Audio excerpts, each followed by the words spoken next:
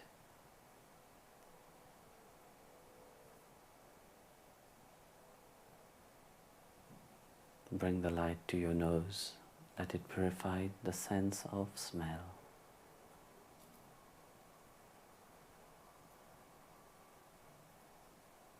Bring the light to your mouth. Let it purify the sense of taste. Bring the light to your ears. Let it purify the sense of hearing. Bring the light to your hand. Let it purify the sense of touch. Bring the light to your feet. Let it purify your path of life.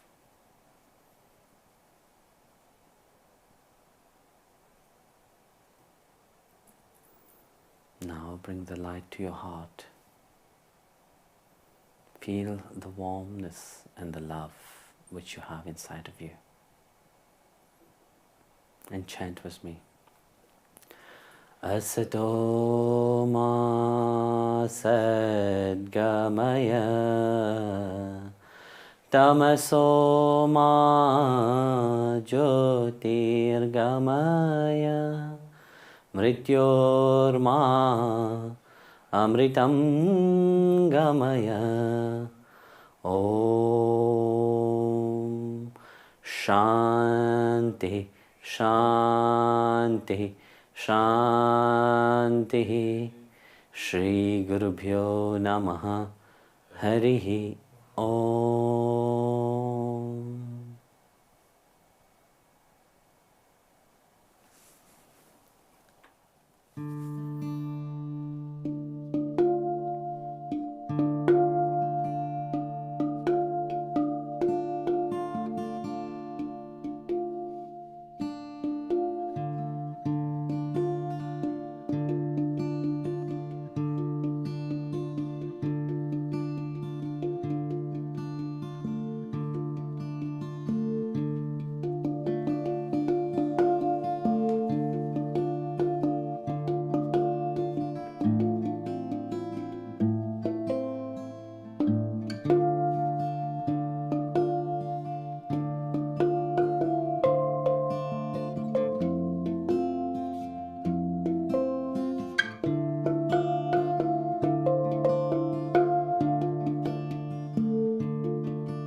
Jai Gurudev, Jai Shrimanarayana.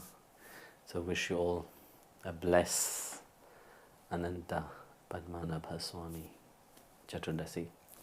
May the Lord which is reclining upon Adishesh bless all of you and fulfill all the wishes that you have. So I will ask Jai Gopal to ask the question. Guruji, does failure exist on the spiritual path? Well, as you are on the spiritual path, I will say failure doesn't exist, but it does. Why I'm using both of them here? Because you see, there is so many people who call themselves, say that they are on the spiritual path. In reality, they are there just to, as a trend, or as a, because it is custom to be spiritual nowadays. Very often people, you see that often they say, oh yeah, I'm doing a little bit of yoga, I'm on the spiritual path. I would say this is completely total failure in life, because that deepness of spirituality itself is not by turning your feet upon your head that will bring realization to you. So that is not spirituality. When we are talking about spirituality, we are talking about something which is completely deep in itself, which is rooted deeply. And how many people really want to hear about such spirituality? The world is not ready for that. They're scared about that. When we talk about the spirituality, people say, yes, spirituality, I touch a little bit like that, weekend spirituality, which is on the weekend I do spiritual things, I do a little bit of yoga, a little bit of meditation, and I feel good about it. But who are you fooling here? You're fooling about only yourself. You're not fooling anybody. And that is not spirituality. That is things that make you feel good about it, and which is okay. It's not bad to feel good, because especially in this time right now, it's always good to do some things. But when we talk about spirituality, when you're saying in your question about failure in spirituality there is no failure. Because spirituality gives you an understanding that everything, every step of your life is important. It is a development to get to know truly, firstly, who you are and where are you leading. What is the aim of your life itself? Spirituality is about that. So when you go into that deepness of spirituality, then you can say, yes, there's no failure. But as long as you just touch and go, of course you will fail many times. But if you are fully rooted upon your spiritual journey, upon your spiritual path itself, there is no failure. And for that, Bhagavan Krishna is clear about it. In chapter 6, verse 24 and 25, he said clearly, what is that, what we need, He said, abandoning all desire which is born out of sankalpa, restraining the senses, by the mind, and let not all which is flowing around disturb. Little by little, the mind, which is controlled, which is calm by the intellect, centered itself, where the focus must be upon the self, and think of nothing. So when we analyze this, Bhagavan said clearly what is the spiritual life itself. First on that verse he said, abandoning all desire which is born out of sankalpa. So here, what he said, when you are on the spiritual path, your life itself must transform, must change. You must understand, that this life has been given to you. It is not yours. and everything else what you have desire about, what emerge firstly, like where does that come from? So abandoning the desire means unwanted, agitated, breeding desires which awake itself, and disturb desires, which will not lead you anywhere. Of course, in the mind you think that yes, it is great, I'm on the spiritual path, I have so many things. No, here, Bhagavan clearly said, if you are on this path, you see, you have to change, you have to transform. And people nowadays don't want that. You see, they're scared of spirituality. They said, what will I lose? What will I say, if I go on this path, I'm losing something. No, you have never come with anything here. What would you lose? All you took it from here. So how can you lose something which you didn't bring anything with you? So that's why Bhagavan is clear in that stance. So he clearly said, abandoning all unwanted desires. You see, in your mind you fashion so many things, which is very disturbing. And when these desires is not fulfilled, you are never satisfied, you are never happy. You may be on the spiritual path or you may not be on the spiritual path. You will never be happy. Here I'm talking about true happiness, which is deep rooted within yourself. Here Bhagavan said, through the mind, controlling the senses. The mind, here when we look at that, we can see that the senses are completely different from the mind. So who is stronger here? The mind is stronger or the senses are stronger? Clever. The senses are more stronger than the mind. The mind doesn't have any power upon the senses. Even scientifically, it's proven, that the mind, the senses are governed by unwanted desires. So they get agitated by these unwanted desires. So the mind, as much as you say, yes, I want to control it, would the mind be able to control it? No, it will never be in control. That's why Bhagavan said, first, through the mind, learn to control these senses. But first, above all, that unwanted desire. Firstly, when we are sitting in the spiritual path, we have to get rid of all unwanted things that we don't need, because they are not useful for your spiritual growth. And don't be shy, don't be scared or anything, because he will fill you with more things that you are not even aware of. So, looking at that, he said, controlling of the mind which is like, the senses, which is like the horses, which is running wild by themselves. So you have to restrain these senses. That's why when you see Krishna on the battlefield, holding the 5 horses, by the rein, this symbolizes that we have to hold strongly, control the senses, don't let it run loose, onto the outside reality. So how, when you're restraining your desire, firstly, you're getting rid of all the unwanted desire, you're restraining the senses.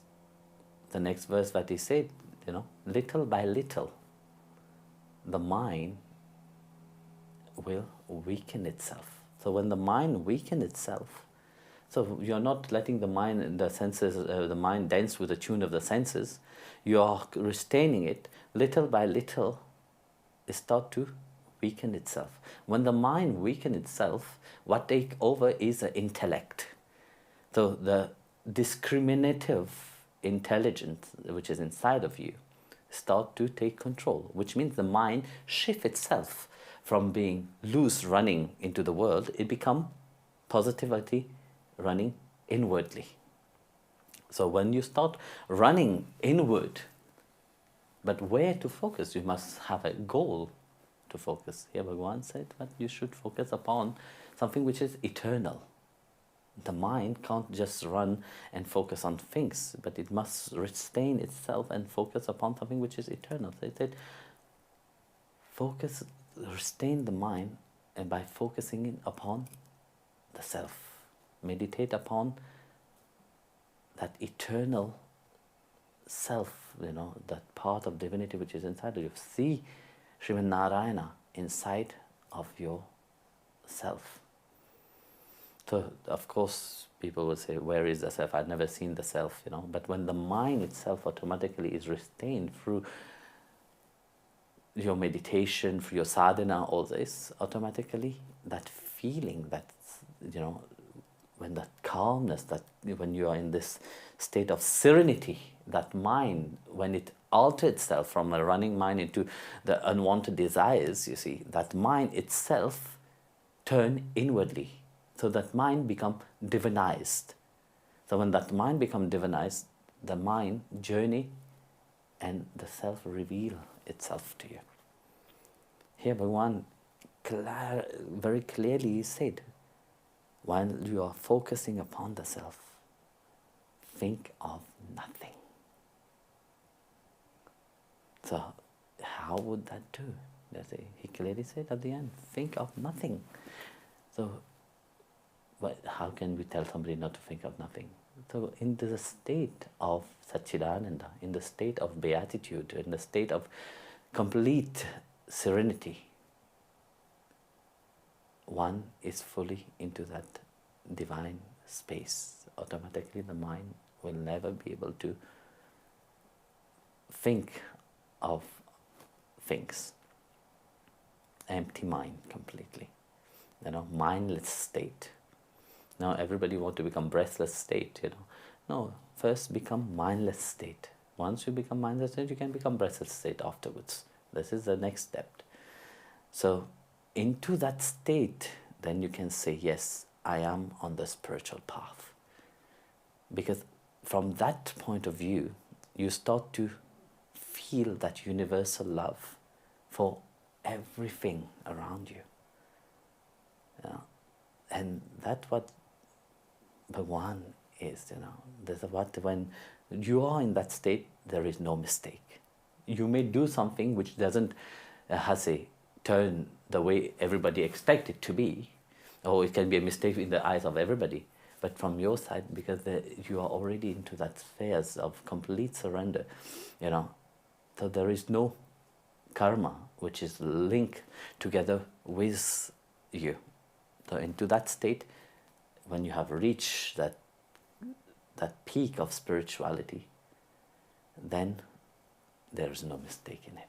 But as long as you still restrain your mind into this outside reality, you still think of I, mine, me, of course, then you will make a lot of state, whether you're on the spiritual path or not.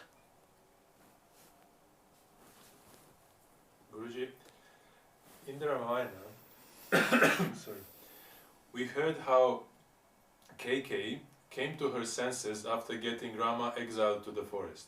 She realized that something much bigger than her had just happened, and she was not angry at Manthara because she believed that herself and Manthara were just instruments acting out a divine lila. So is this a good way for us to help us to understand terrible events that may happen in our lives? Or is this just another excuse for our minds to escape dealing with bigger problems? Like I had just explained earlier, I think that also include into that, If you can perceive that in every aspect of your life there is the divine into it, Like you take the reference of Kaikeyi, she come to term that it was not in her hand. Of course, behind everything, every act, behind everything, there is also a certain truth. Behind every bad action, like Krishna said, in every good action, in every good there is equally bad, in every bad there is equally good. So, which one do you see? Very often the people's mind is so much polluted that they see only what they have inside of themselves. So, how would you understand the deeper meaning of everything? You will not understand the deeper meaning. Even if if your mind is so polluted, even the good things of life will appear as something which is not nice for you. So because of that, you see, what I just explained earlier, the transformation must happen, So when that transformation happens, then you're completely transformed. Then you come to a mind which is in complete acceptance of the divine will, because you are not there. I, mine, me is not there. It is only Him. So when you allowed Him to take control of your vehicle, then He is the driver which will drive your car. But if you start fighting with the driver, then it can be quite dangerous. So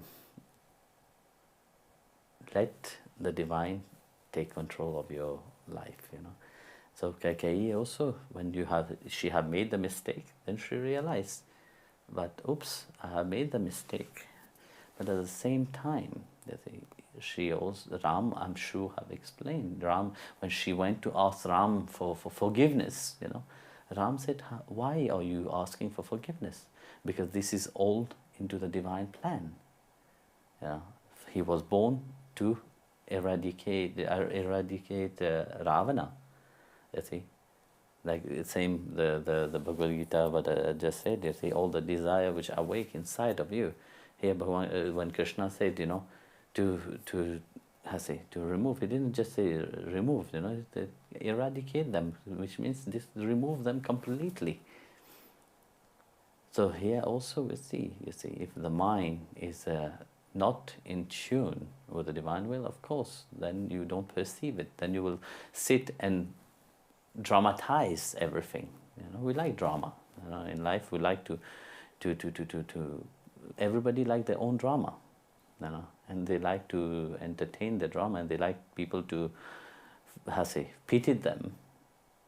But when you center yourself upon the divine, then you know that even the wrong action which you think you have done, there is also, it brings you somewhere which is positive. Observe your life itself. How many times you have done, not, I would say, silly things, but these are all part of it. If this will have not happened, you will not be where you are. But at that moment, you don't see it. Anybody will never see it at that moment, because they are so preoccupied with the megalodrama which they have created. Pity me, sad for me. I'm the victim into that. So, but Kaikeyi, for sure, to be near to Rama, she had also a certain understanding, but it is also the divine will behind that. And Ram was born for a greater purpose. And of course, the divine influence also that. So for that greater purpose to happen, just like all of you, you are born also for a greater purpose. Of course, we can't compare everybody with Lord Rama, and but we have also that parcel of divinity. Each person have really a deep dharma to do here also, because life, you have not just come, I'm born, I live a life of mundane life like everybody, working, some party, and sleeping, eating, drinking, and dying. Finish. If that is life, then you are worse than an animal. Because animals are grateful for their life itself. So, looking at that, know what is your true dharma, and why you are here. When I'm talking about true dharma, doesn't mean that everybody have to let go of their worldly life and change and become, do something which is on the spiritual path. No, spirituality is in everything what you do. It's that attitude of seeing the divine and really accepting what God have given you. That will bring you to your true dharma. Jai.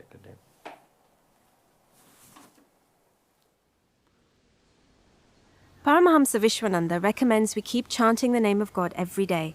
Just 15 minutes a day will help you to create an oasis of positivity and divinity in your life. We invite you to submit questions and learn more about Paramahamsa Vishwananda and his Bhakti Marga mission by visiting paramahamsavishwananda.com. thank you for joining us today. Please join us again for another live Connect with the Divine session every Tuesday and Thursday at 5 o'clock Germany time.